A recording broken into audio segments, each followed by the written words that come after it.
Hello, hi, wow. Very attractive audience. So if you can't tell by the way I'm dressed, I am an improviser. And improvisation is what I do. Let me go back here. There we go, that's a little better. Improvisation is what I do.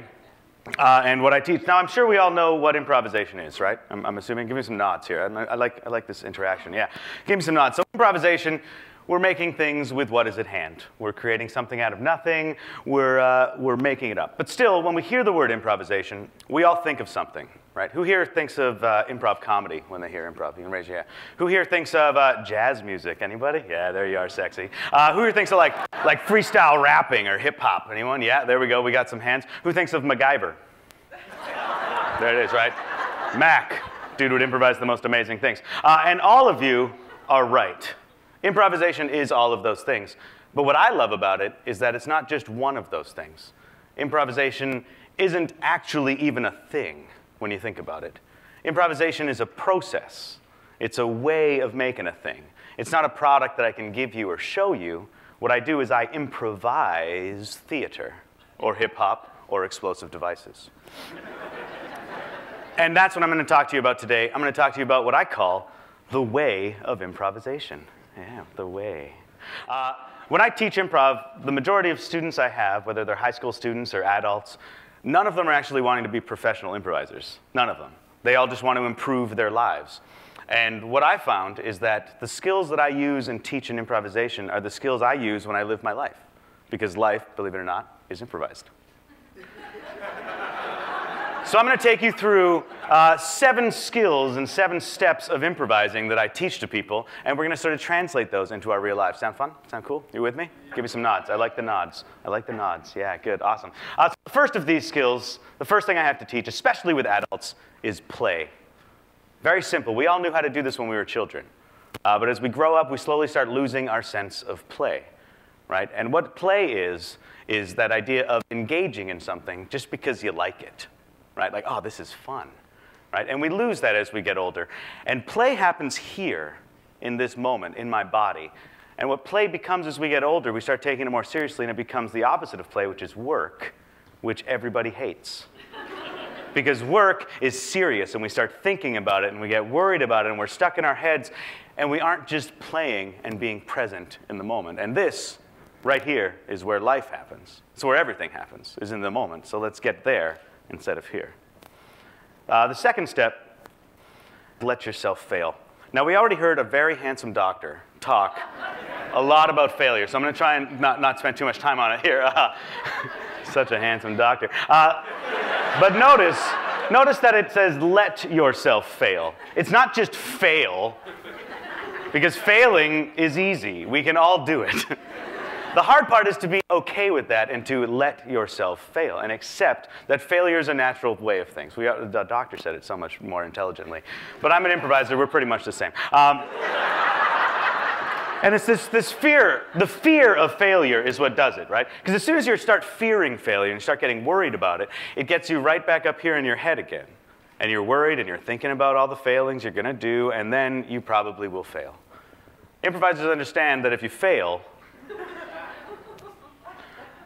failing does not make you a failure. And that's a big difference there. Just because you failed doesn't mean you're a failure. It means, oh, I failed. I screwed up. All right, well, I'm an improviser, so I'll just start again. And that's it. That's the worst thing that happens. The next step is listening. You've all probably heard that phrase or something similar about how we have 2 ears and 2 eyes and 1 mouth. So we should listen and watch twice as much as we speak, right? You know that? Not true. Most people listen just enough to be able to respond. But we don't listen with every part of our being to what they're saying. A very wise man once told me that listening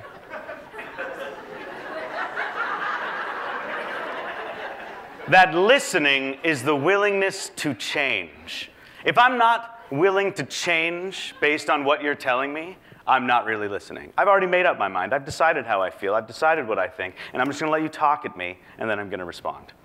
But improvisers listen with every part of their being, because we're present in that moment. I'm there with you as you're speaking to me.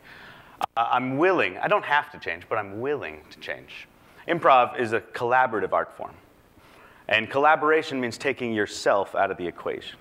getting that ego about what you believe and what you think out of the way so that instead of it being your idea and my idea, it becomes the first idea and the second idea and the third idea. We're just going to listen and react and change. The next step is probably the most agreed upon rule of all of improvisation, across all schools of thought, is to say yes. So we're going to do a fun little demonstration, because that's way more fun than me talking about it. What I need y'all to do is just say yes for me on the count of 3. Can you do that? 1, 2, 3. Yes! Oh, that was good. With feeling. 1, 2, 3. Yes! Good. So now, I'm going to ask you some questions, and I want you to just say yes to those questions, and we'll see what happens, okay? Let's just go with me here. Trust me, trust me, trust me. Do you want to tell a story with me? Yes! Is this story about a knight? Yes! Is the knight wearing shining armor? Yes! Is he going to save a damsel? Yes! Is she being held by a dragon? Yes! Is the dragon breathing fire? Yes! Does he save her with courage and bravery? Yes! And do they live happily ever after? Yes! Oh, isn't that great? Nice work, nice work. That was really good. We did that. We just did that. All right, now let's do it again, and this time I want you to say no. Everybody, just say no to what I'm about to say. You ready? Yeah, good, good. Thank you, thank you. Do you want to tell a story with me? No! I'll just go. All right. I'll get on.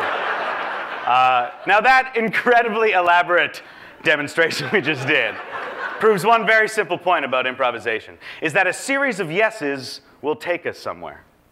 A series of no's doesn't even get started. Doesn't go anywhere. We all just sit there going, no, no, no, no. And the saddest part is that you can have 10,000 yeses in a row, and it just takes one no to stop it all and ruin it. So say yes. Now, the next step is sort of in conjunction with this one, and that is to say and. Right? Yes men are great. We've probably all met them, and they make you feel really good about what you're doing. Right?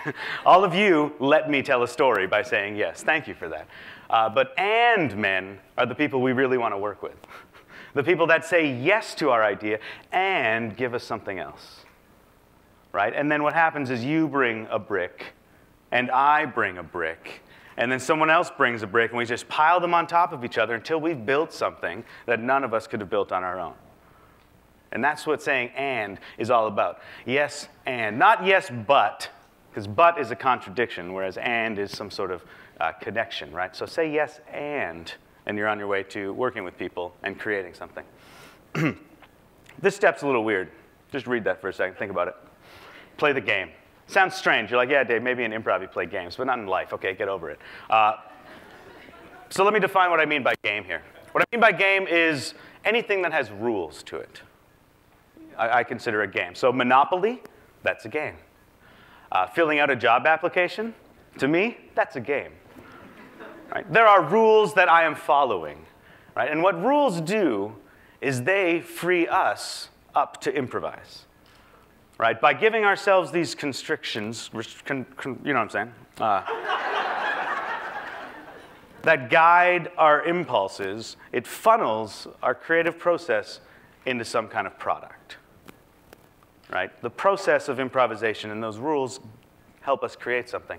Like, for instance, this presentation I'm doing right now. I've got these slides that I have to use, so that's one rule. I've got these slides in order. I have to do something that has something to do with the way of improvisation, because that's what I told you I was going to do. You've read my description, so I have to follow those rules. And I have to speak to you. Those are the rules I'm following right now. And within that, I'm free to improvise. And it's great, let me tell you, man. It feels good up here. You guys look so good. Just made that up. So play the game. Play the game. That's what lets us improvise. And the last rule, it sounds kind of ridiculous that I actually have to make this a rule, but I do, because otherwise people don't do it. And that is to relax and have fun. Because you'd be surprised how many times I tell someone, like, yeah, just get up there and play and fail. And do it, just screw it up. And they go, and they tense up, and I got to do this right. I got to fail right. Dave's watching me. You're like, OK, all right, just relax, man. It's cool. Right? But relaxing and having fun, if we're doing that, if we wake up every morning, we just take a deep breath, just say, life, man, there's these rules in life that I'm going to follow. I got to go to work. Got to tell my girlfriend I love her in the morning. I'm going to follow these rules. But I'm going to be relaxed about it. It's a rule, trust me. I'm going to relax, and I'm going to follow these rules, and I'm going to end up, if you're doing that, you're going to end up playing. And you're going to end up letting yourself fail. And you'll end up listening to people better because you're relaxed. You're going to end up saying yes. You're going to end up saying and to things. And you're going to end up playing these fun games and having a much more enjoyable life just by relaxing into it and just playing and having fun. So thank you very much, everyone. I'm Dave Morris, and that is The Way of Improvisation.